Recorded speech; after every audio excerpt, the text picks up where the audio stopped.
morning to those of you on the East Coast. Good afternoon to those of you on the West Coast. For those of you who don't know me, my name is Ethan Marcus. I am the managing director of the Sephardic Jewish Brotherhood of America, La Hermandad Sephardic de America, the national umbrella organization for the Ladino-speaking Sephardic communities in the United States. So good to have you here for our new three-part series on Sephardic rights versus responsibilities, insights from Sephardic sages and balancing individual rights and communal responsibility. Very relevant for today, as we see there's a lot of hot button issues in society, whether it be politics, economics, or religion, that really evolve around this topic. So it's going to be great to see what some of our Sephardic rabbis have to say about it. Just a brief note, this program is through our wonderful Sephardic Digital Academy, an online database kind of center of digital learning, all about Sephardic Judaism, Sephardic culture, identity, Sephardic history, Torah, halakha, Sephardic cooking, of course. We can't be Sephardic without food, Ladino language, and so much more. If you haven't checked out our website before, please check it out, sephardicbrotherhood.com/Sephardic Digital Academy to learn more about all our other programs. Now, tonight we have a very special guest with us who will be teaching this three-part series, Rabbi Devin Maimon Villareal, a dear friend of our community and a member of our community. Just a very brief background about Rabbi Maimon Villareal, for those who don't know him.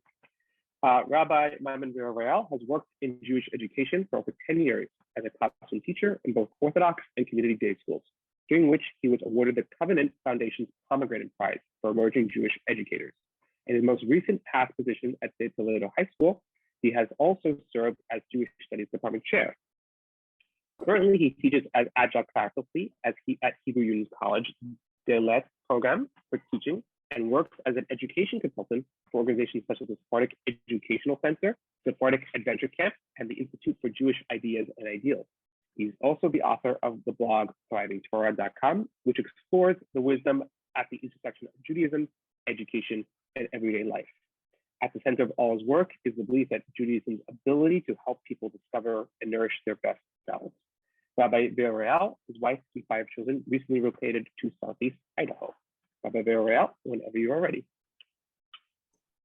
Thank you so much, Ethan, for that warm welcome, and thank you to everybody for being here this evening to do some learning together. I'm really excited about this topic. I'll share with you a little bit about how this became an area of study that I got involved with. But I'd love to start with actually just some what we call in my classroom dedications, things that we want to dedicate our learning to this evening. It's a way for us to kind of share things that are happening in each of our lives and form a little learning community here.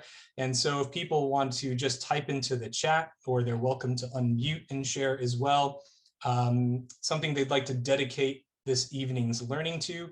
That can be a birthday, it can be the memory of a family member, it could be a milestone or something small, but something that is feeling very much in your mind and heart at the moment that you would like to dedicate this evening's learning to. And again, feel free to type that in the chat, or feel free to unmute yourself and you can mention it out loud.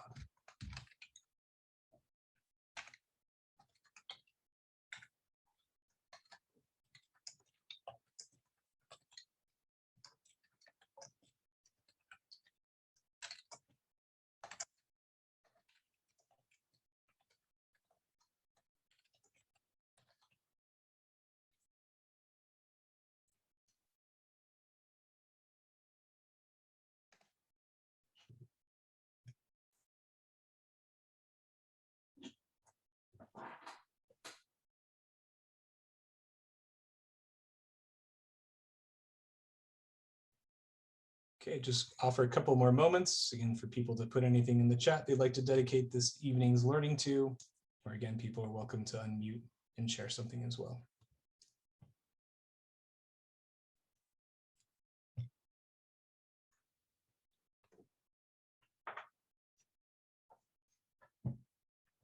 Also, it's also the anyo of Rabbi Abraham Chaim Rodriguez, who we're actually going to be studying this evening. Okay, to the Sephardic Brotherhood for opening my eyes to a marvelous world. Merci mucho. Beautiful. That's fantastic.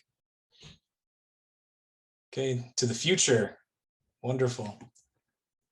honor of recently deceased Albert Altabet Abraham ben David ve'Elisheva, Ruach HaNonah Tenichenu Began Eden. All right, thank you for people for sharing, and people are welcome to continue to add to this if they're still typing or if something occurs to them later on. The topic of individual rights versus community responsibility is something that I waded into really through working with students in student government and thinking about policies, everything at a pluralistic school in particular, about kashrut policy at the school, things like students that wanted to be engaged on behalf of the school in speech and debate tournaments on Shabbat, for example, all manner of things in terms of student policies, and recognizing that so many times it came down to this balance of trying to find out how do we honor individual rights while maintaining a sense of communal responsibility. Or you could say honoring communal responsibility while keeping connection to a sense of individual rights. And in those conversations, both with students and faculty members, we would often, talk about how really that's what was at the hub of so many debates in society in general. The best one that I can think of right now is around, for example, vaccine passports, and people who either come down on the side of individual rights and the ability to move about freely as a citizen of the country, versus those that come down on the side of communal responsibility and maintaining public health, right, as the primary value. And so that's just one example. There are many I think you can look at in society, politics, economics, as Ethan mentioned as well. And so it is worthwhile to look at the chokhmah, the wisdom of our tradition, and in particular of the Sephardic tradition, to see how our chachamim also dealt with this, trying to navigate that tension of individual rights and communal responsibility. And so we are going to actually start off by just doing a little check-in with ourselves. We're going to do a little survey here of all of us here. It's an anonymous survey. You'll see when you follow the link, you have to type in your name to participate. But once you do, you're going to vote for something, and then it'll give us kind of a sense of where we're at in the room in terms of our feelings about individual rights and communal responsibilities. And then we'll talk about a little bit why that's really helpful information to have up front before we delve into our study. So I'm putting a link in the chat right now. And again, it is to a survey, a one-question survey about, again, sort of what priority we put on individual rights and communal responsibility.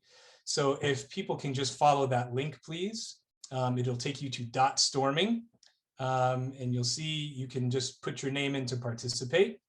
And then you'll see, for a healthy functioning society, both individual rights and communal responsibilities are necessary. In general, which do you feel is more important?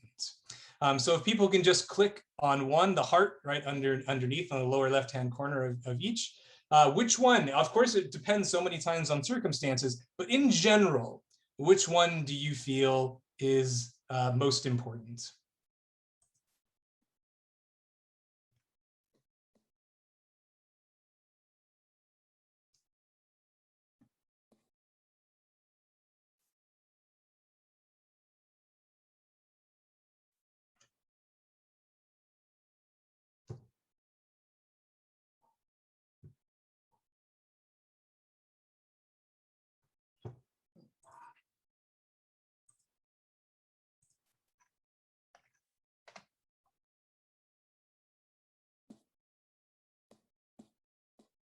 Okay.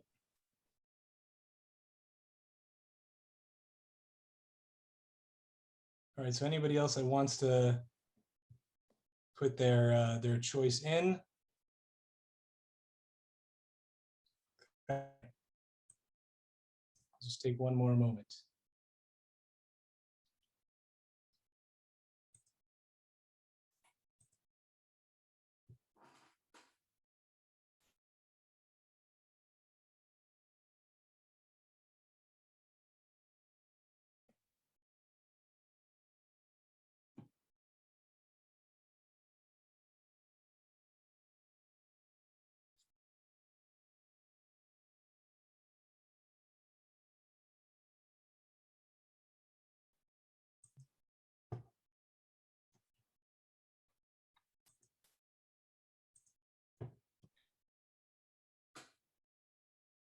see the link.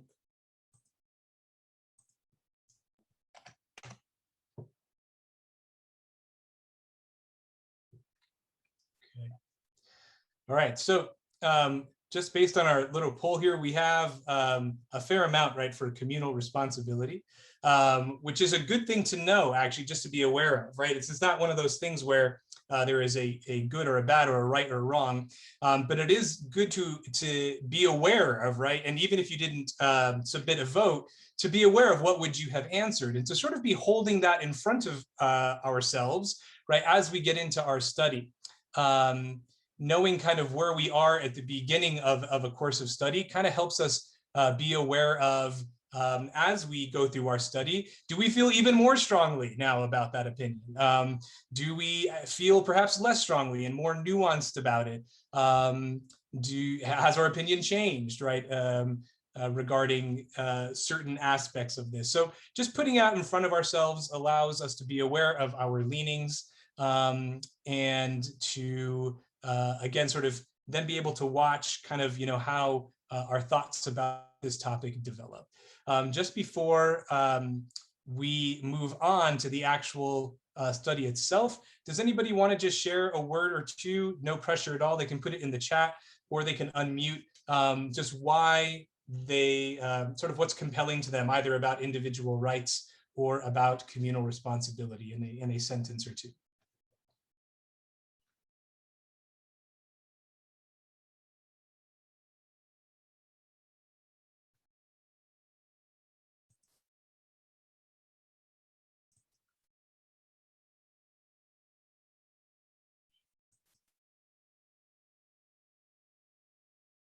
I just noticed it started to rain outside of my house, so sorry, got a little distracted. Okay, so we're going to go ahead and jump into the learning. I want to just share some enduring understandings for really not just this class, but for the next 3 that we're going to be embarking on together. And they are as follows. I'm putting them in the chat for people to see. But that Judaism recognizes that human beings have inalienable rights. We're going to see that come up time and time again. It also recognizes that human beings have inescapable responsibilities, particularly to the community. And we're going to see that come up time and time again. Sephardic sages incorporate the recognition of these concepts into their understanding of Jewish law, halakha, and philosophy. Their decisions provide a framework from which we can learn how we might approach a balance between rights and responsibilities that allows communities and their members to thrive. And I'm just noticing here in the chat, someone mentioned that the community is working for its members, then the individuals win out anyway, right? So which is a great point. There's a phrase that is used, right, by this approach to thinking, right, that we're all better off when we're all better off, right, is often how you will hear that expressed. And so we'll see that, and again, we'll see also the sort of proclamation for individual rights as well come up in these decisions, and hopefully through looking at these halachic decisions, I think we're going to try to look at 2 tonight. We'll see how time goes. Kind of helps us get a sense about what that balance looks like and how we might apply it to different areas in our lives. Okay, so without further ado, Ethan, if you could please put in the, or actually I'll put in the link to the doc, if you wouldn't mind going ahead and sharing screen for that. Let's see, somebody's asking if my background is the Grand Tetons. Yes, indeed it is. It's good to see you, by the way, Michael. I'm glad you're able to join us. So the question, right, the first case we're going to be looking at is a question posed to Rabbi Abraham Chaim Rodriguez, who lived in the 18th century in Italy, specifically in Livorno. And he was asked this question: may one who is a saris chama, this is somebody who is a eunuch, and we'll talk specifically kind of what type in a second, serve as a prayer leader, right? If such a person may not, may the congregation let him anyway, so that he will remain with the congregation. So really the question we have to unpack a little bit. And so this question is about a saris chama. And so I gave a little bit of background. So you'll see in the next part is someone who is physiologically male, right? But due to hormonal issues since time of birth, or because of a medical condition that they've experienced, they don't have the ability to father children. They don't grow a beard. The person's voice tends to be thin and light. And in terms of physical appearance, actually could appear as either a man or a woman to your average person looking at them. And so the question was, can such a person serve as a shaliach tzibor, as a prayer leader? Now we might ask the question, well, what is the issue exactly? So when we look at the next source, we have the Mishneh Torah of Maimonides, who writes the following, and these are based on the Talmud, right? These legal decisions that we're going to see right now. It says, none should be appointed as a reader to the congregation, that is a shaliach tzibur, unless he is reputed for his knowledge and exemplary conduct. If he is an elder man, all the better. An endeavor should be made to secure one who has a pleasant voice and is accustomed to read the prayers. Anyone whose beard is not fully grown, even though he is a great scholar, should, out of respect to the congregation, which we're going to see this come up a lot, kavod hatzibur, respect to the congregation, not be appointed as the regular reader for the congregation. This person should not be a shaliach tzibur.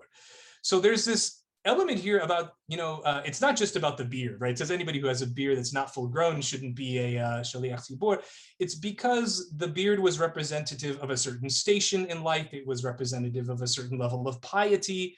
And so therefore, right, the halakha, going back again to the Talmud, said really, if you're going to have a set prayer leader, that person needs to have a beard, and it's out of respect for the congregation, for everything that beard represents, which puts somebody like a saris chama in a difficult position because they cannot grow a beard.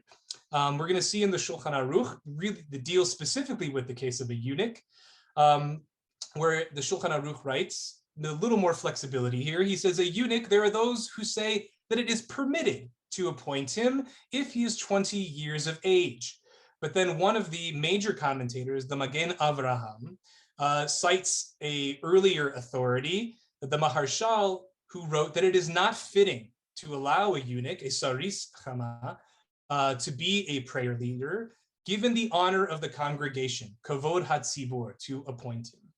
And finally, we have the Turei Zahav, which is another commentary on the Shulchan Aruch, that says, and the community actually cannot forego its honor here. They can't say like, oh, it's fine, like, we want this person to be shaliach tzibur, because in this case, the honor of the community, kavod tzibur, is the honor of heaven, kavod shamayim. For the community's intention is to honor God through the selection of an appropriate prayer leader. So this is the backdrop. This is what Rabbi Abraham Chaim Rodriguez, who actually, it's his anyo, it's his ashkava tonight, so hopefully, his neshama gets some satisfaction from the fact that we're studying his words. But this is what he's looking at. You have an individual that would be in a position to be the shaliach tzibur. You have a community that it perhaps, for the honor of the community, does not make sense to have that person be a prayer leader. What is one to do? Right. So what we're going to find out is we have here an interesting interplay back and forth between the individual and the community. I just want to take a moment to read something that someone put in the chat here, which is, when put in opposition to communal responsibility, individual rights feels very me.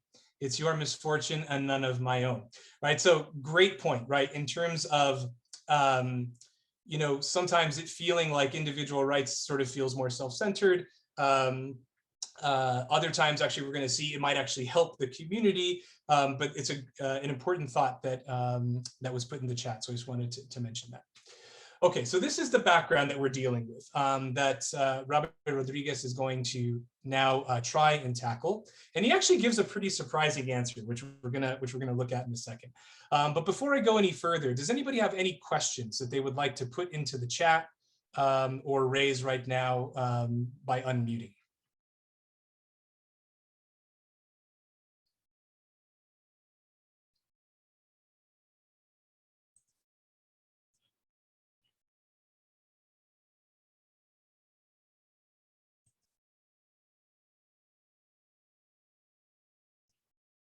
Okay, so we're going to go ahead and go on now to the teshuvah itself. So Ethan, if you wouldn't mind scrolling down to the next page, please.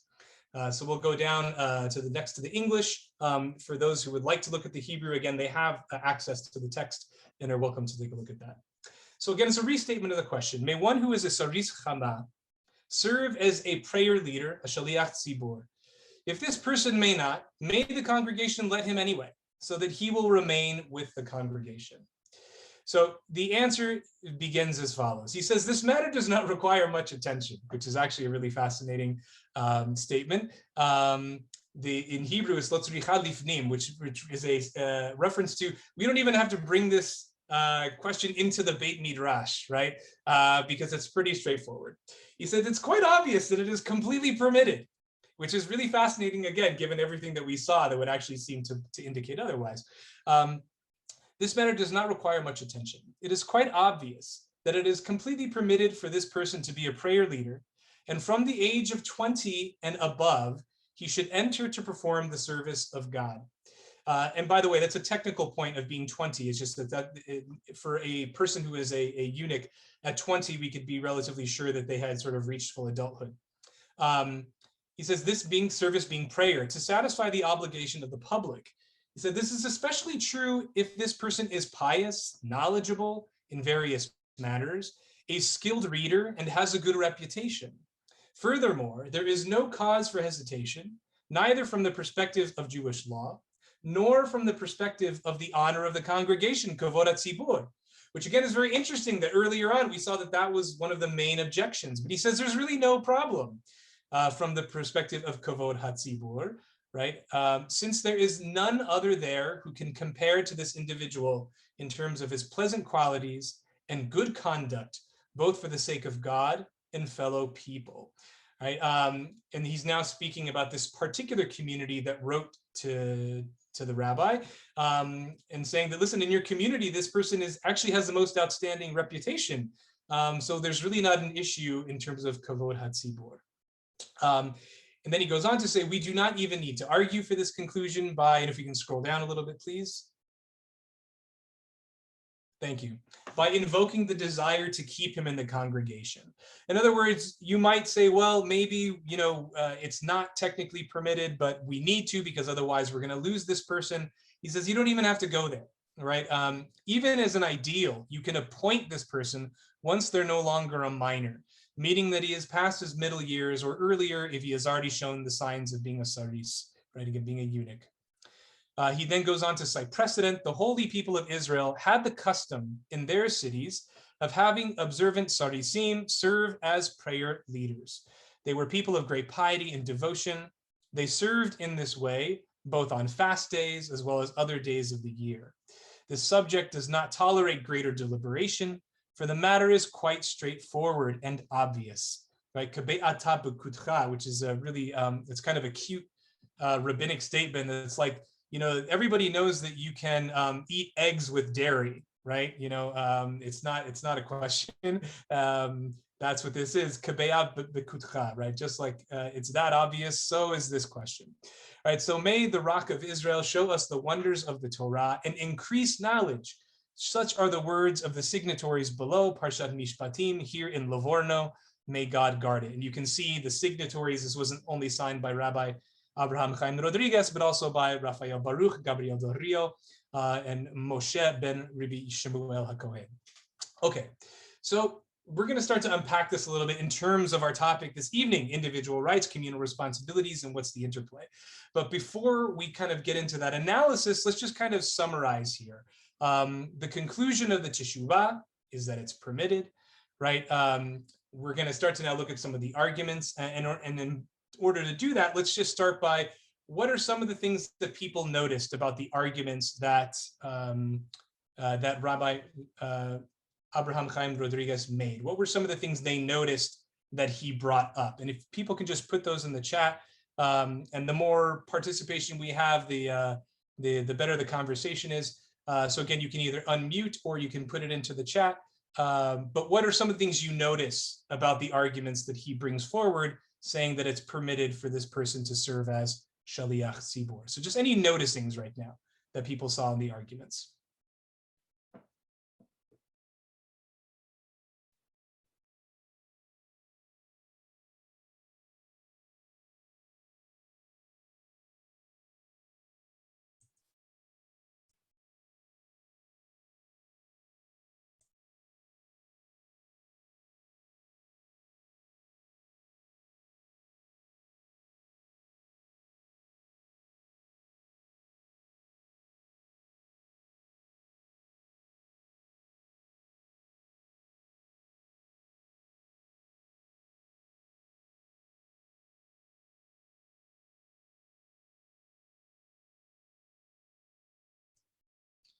Great. So somebody mentioned that he has good conduct and pious qualities. It's actually a really important detail. So thank you for raising that. We're going to come back to that in a minute in terms of what might be happening here in terms of individual rights and communal responsibility. And so we'll take a few more comments in the chat as well, and then we'll talk about that one in particular.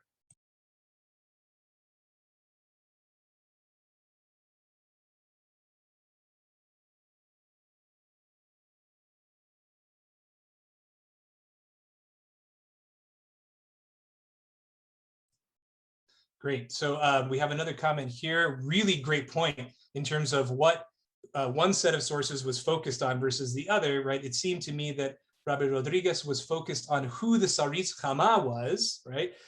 Who that individual was. And the sources were focused on sort of like the potential shots, right? The Shaliach Tzibur, sort of like as an idea, right? As a role.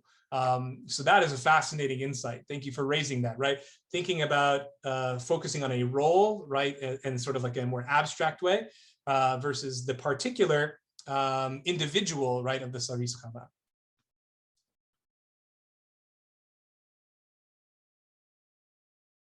Great. And again, sort of echoing that good conduct and pious qualities of this particular person. Great.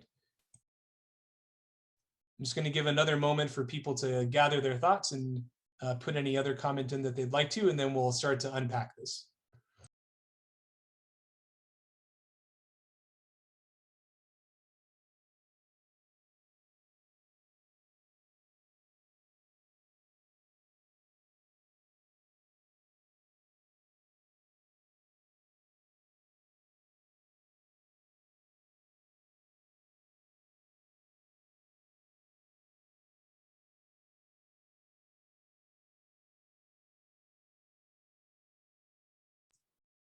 Okay, someone mentioned that there's a Talmid Chacham.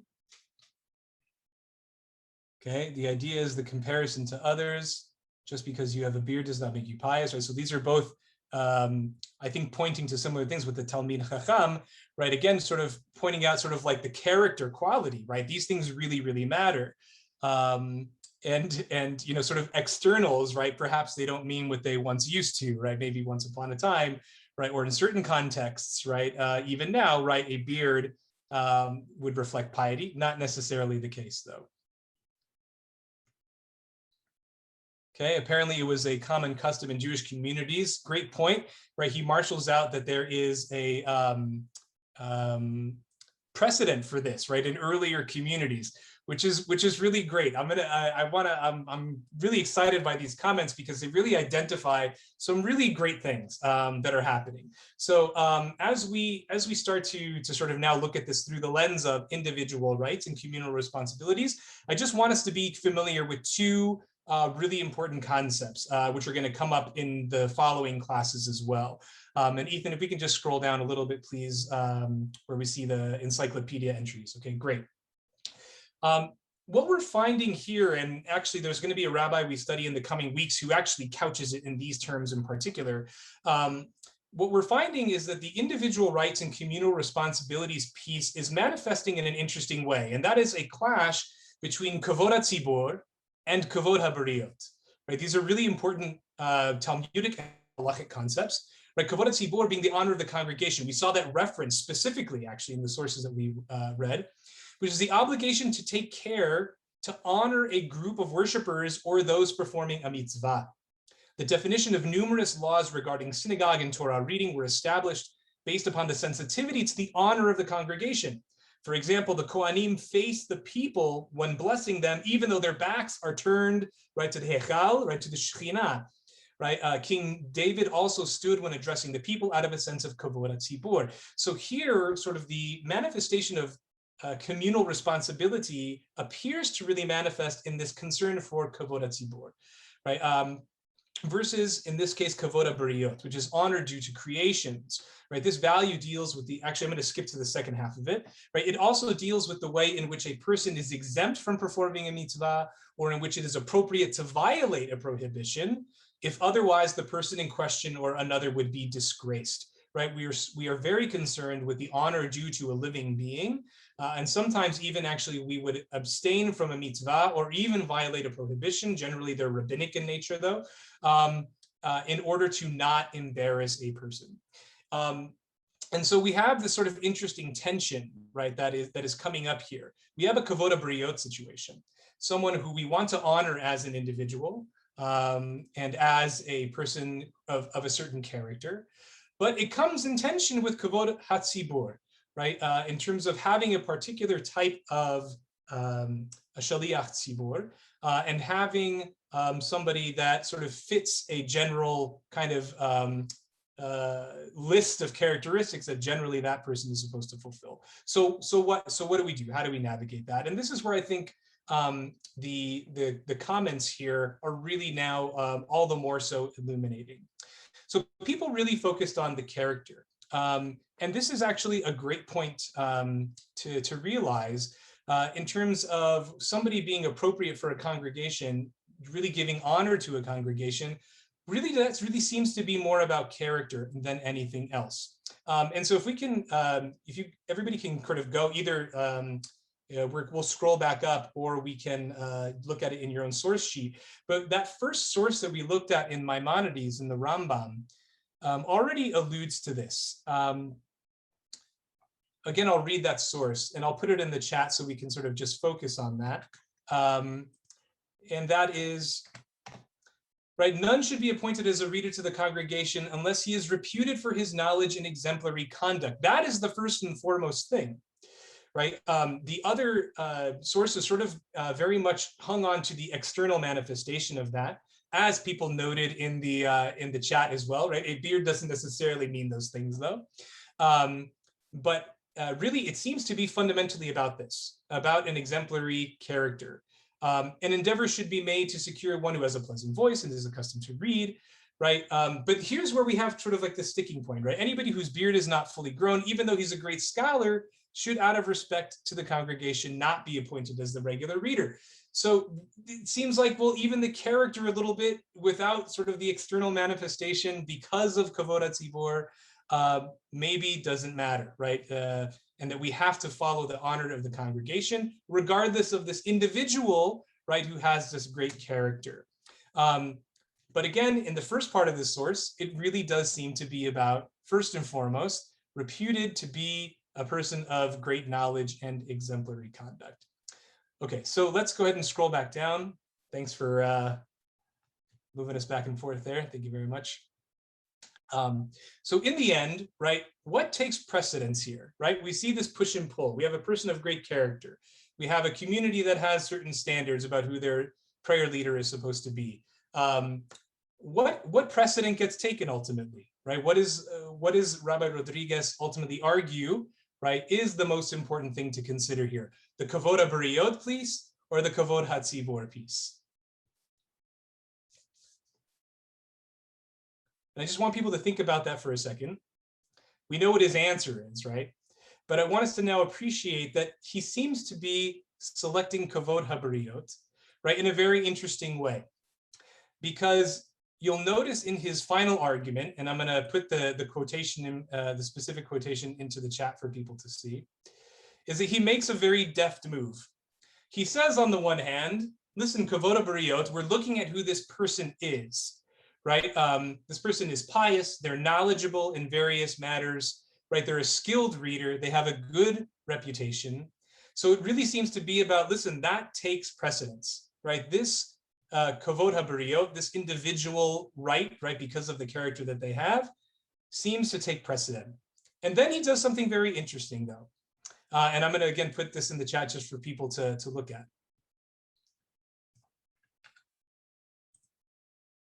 And it's amazing to me, again, that he does this with such sort of like, and it's so obvious.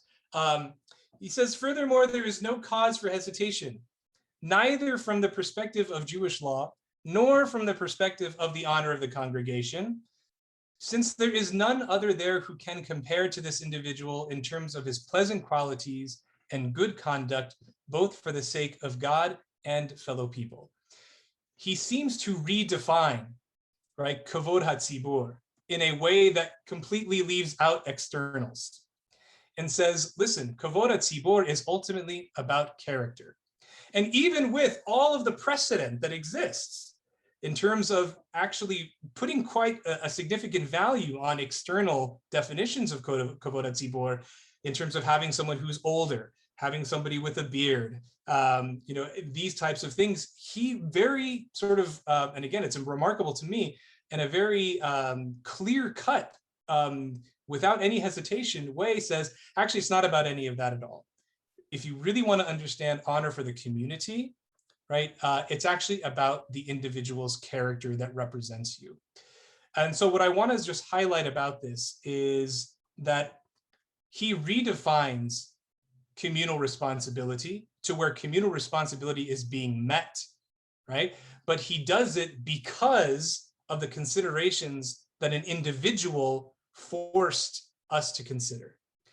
So because of the individual right to be heard and to be considered for their character, we have now redefined communal responsibility in such a way that that is satisfied as well, which is pretty astonishing and a pretty remarkable move. So I just want to pause here for a moment, just to any thoughts that people have, any questions that they have, any observations about how Rabbi Abraham Chaim Rodriguez deals with this issue. So please take a moment, and if you can type it into the chat here, what are things that you just notice or appreciate about how he deals with this issue?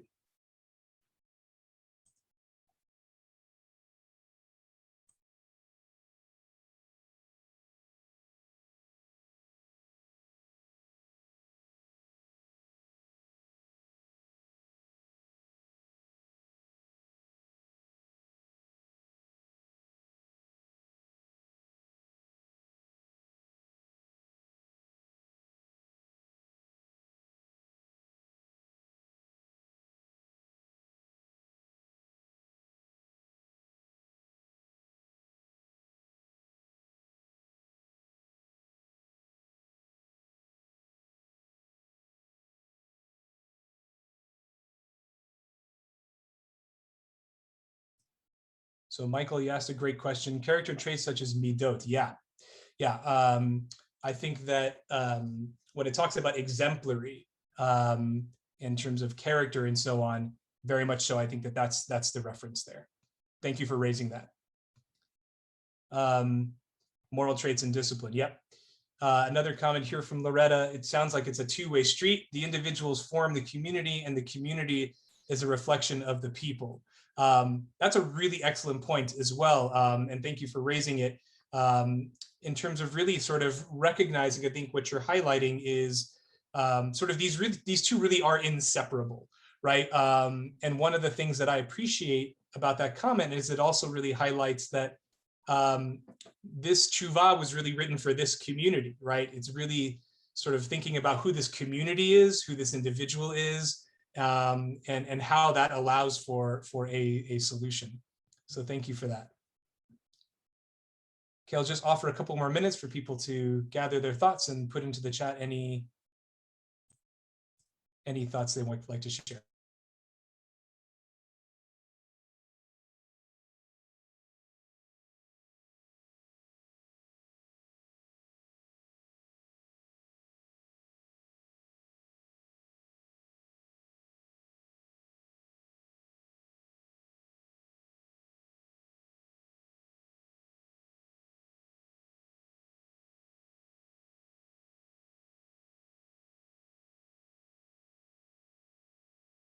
For me, there are two takeaways, and this is something that I think could be debated. But these are the two takeaways for me in terms of thinking about kavod hatzibor and kavod habriot issues, how to navigate them, and that is first what we see Rabbi Rodriguez do is look at kavod hatzibor and kavod habriot, and when they clash, he would seem to give us an example in which kavod habriot overrides, right? That in that case, that's what takes precedence.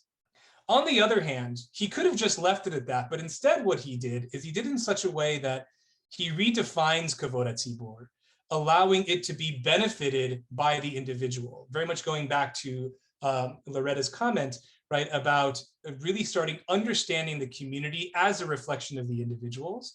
And as a result, starting with saying, listen, Kovod Habariot, the individual right here overrides, but we're also going to redefine communal responsibility here in such a way that actually you are doing that as well, right?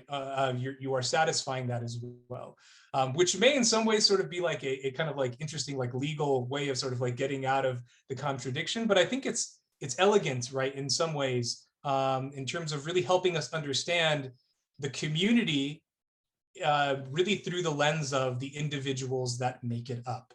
And that's something that I think, zooming out for a second here and thinking about the larger discussions, it really reminds us how important it is when we're looking at individual rights and communal responsibilities to think about the individuals that are involved. It's very easy sometimes to get up in policies and numbers and things like that.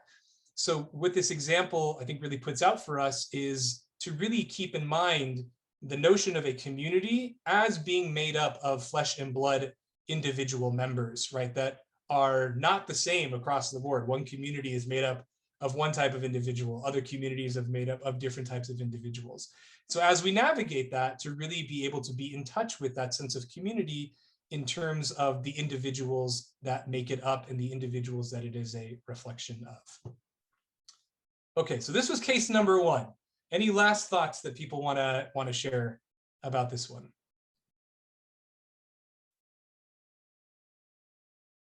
Okay, if you do, please, by all means, feel free to throw things into the chat.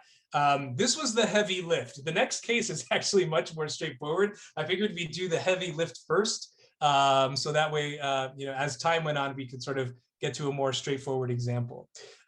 So this one is really, really quite fascinating. It's a very different situation. It's actually the introduction. And if we can scroll down, please, Ethan, thank you so much. As you can see here, Rabbi Hanania Gabriel Yehoshua Shabtai, very long name. And he was a major chacham in Salonika. As you can see here, at the end of the 19th century and into the 20th century, he eventually made aliyah and settled in the land of Israel pre-state, and then was there, through statehood, and was actually very involved with education. He ran a school for Yitomim, for orphans. So as a fellow educator, actually both of these people I have a close sense of affinity for. This one because he's an educator, the first one because he's from Livorno, which is where part of my father's family is from. But he writes he wrote a collection of responsa, of tshuvot, called Minchat Echag. And in it, it's so fascinating. In his introduction, he feels like he has to write a justification, right? So for why he wrote this collection of tshuvot, as if, people asking him questions and him giving educated responses wasn't reason enough. He felt like, I gotta give a justification of who am I to write, this collection of tshuvot, which is really beautiful in terms of intellectual humility.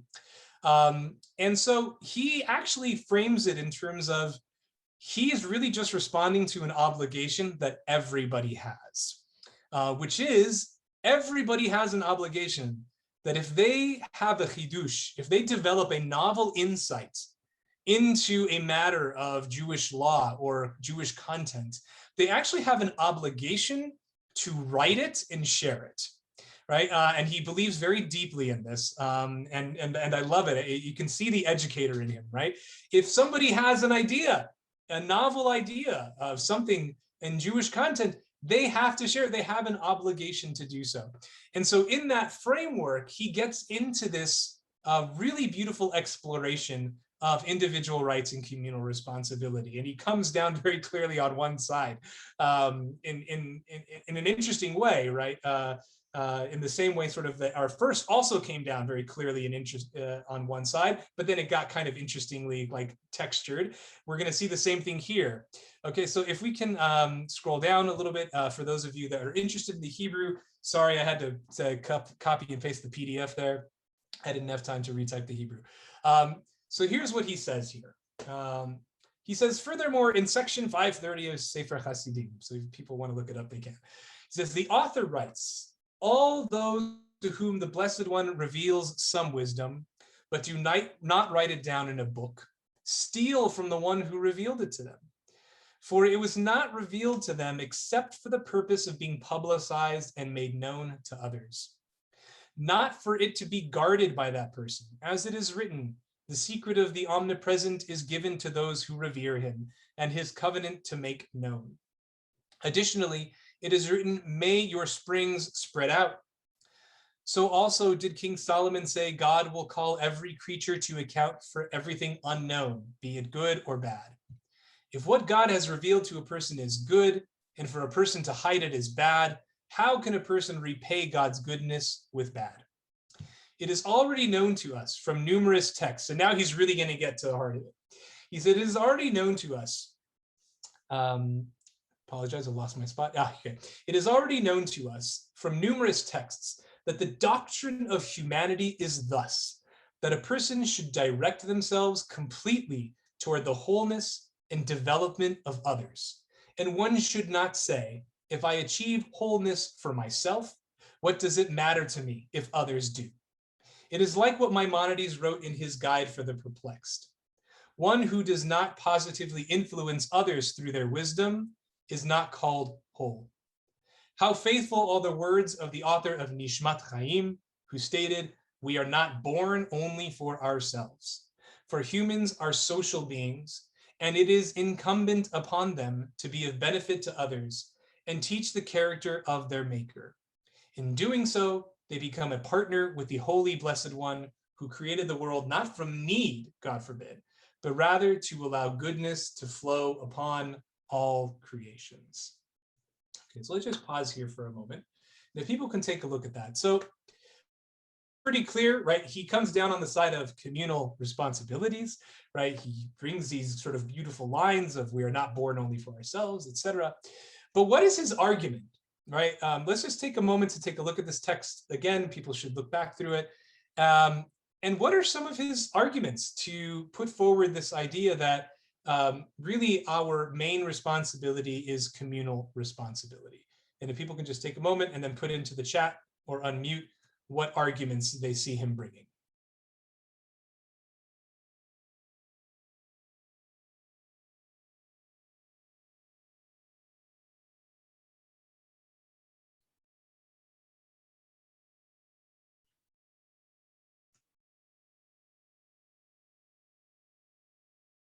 Right, he very much sees a main expression of this. Thank you, Michael. Right, writing it down and sharing the knowledge with others. Right, that is what he feels is the particular obligation, right, in terms of the communal responsibility here. Thank you for that.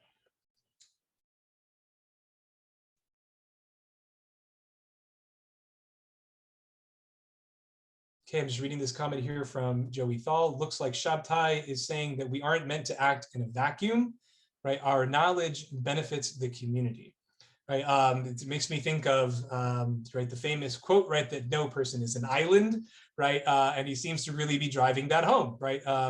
That's sort of like the reality is, right, none of us exist in a vacuum, right. Our knowledge stands to benefit the community, and so we have to respond to that. Thank you for that. We'll just put a couple more moments out there for anybody else to share.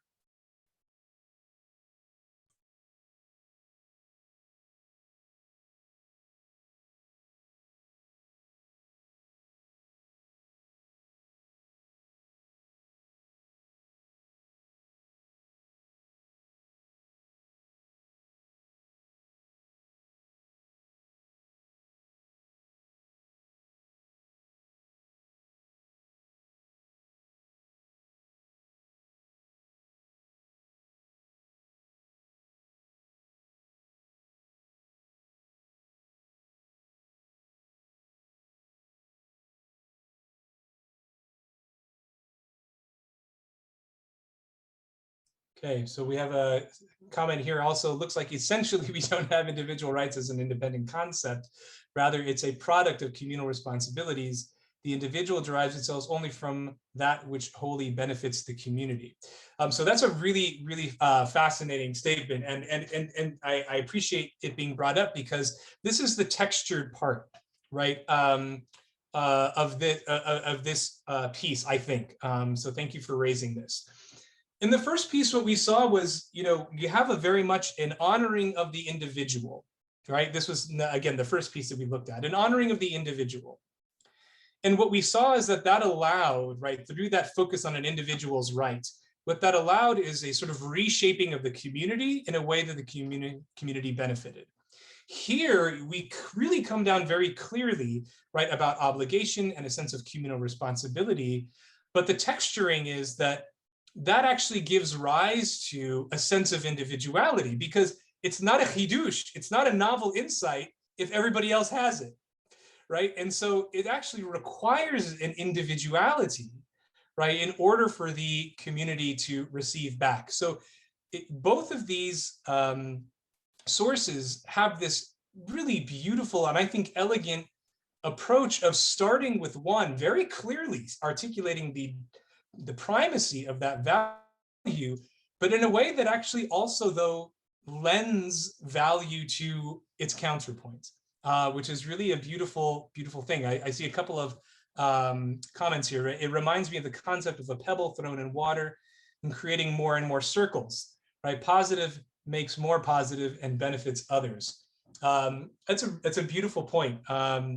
People have talked about sort of two approaches to change, and we see this really in the Nevi'im as well, in the prophets, right? Approach to change, which is about trying to change society as a whole, versus trying to change individuals, and over time that has the cumulative effect, right, of changing something larger. Let's see here. And then I'm seeing another message here, right? Intrigued by this idea that no one person merits wisdom on an individual level, but that any insight a person has must have been provided by Hashem for the community. That's really interesting. I had not thought about that. So thank you for bringing that up. Which again, I think sort of like, tries to walk this tightrope again, right?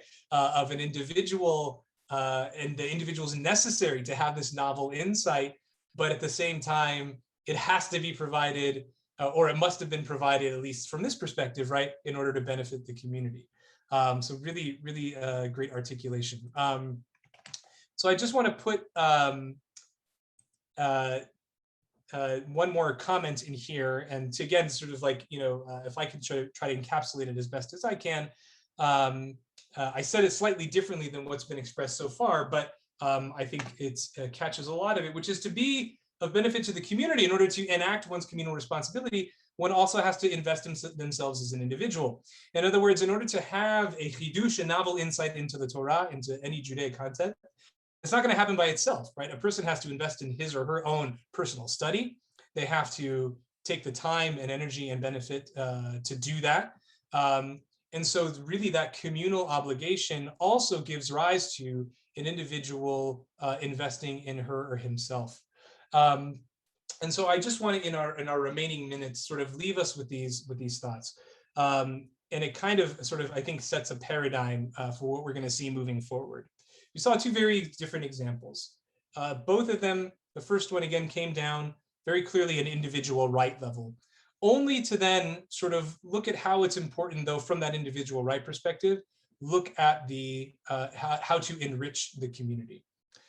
Here, on the other source, what we saw was a very clear coming down of the obligation for communal responsibility as the primary value, in such a way, though, that it gives space and necessity for people to operate as individuals. And the reason why I feel like it's important to really articulate that is that as we sort of think about the various things that we have to navigate, whether it is developing our own opinion about public policy, things in politics, economics, etc., whether it's how we run our own houses, our relationships with our family members, friends, etc., we can think about how it is that we can actually be very much committed to one of these principles, while at the same time taking the time to really look at how is it that we can also keep, right, the counterbalance, right, or the counterpoint, right, in orbit, right, in a way that does that honor.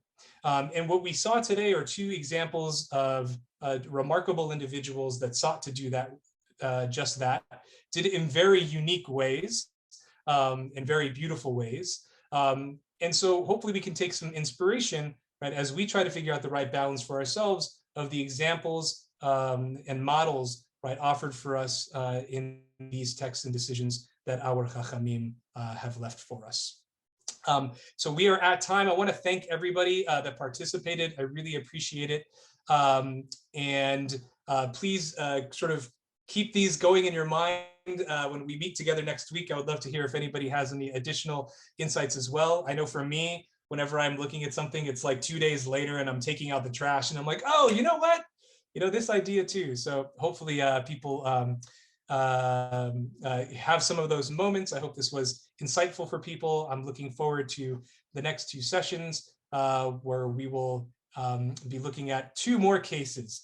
They have some similarities to them, really building on what we laid today, but it's offering some additional chokhmah, some wisdom and insight into this very present and real issue. So thank you everybody so much.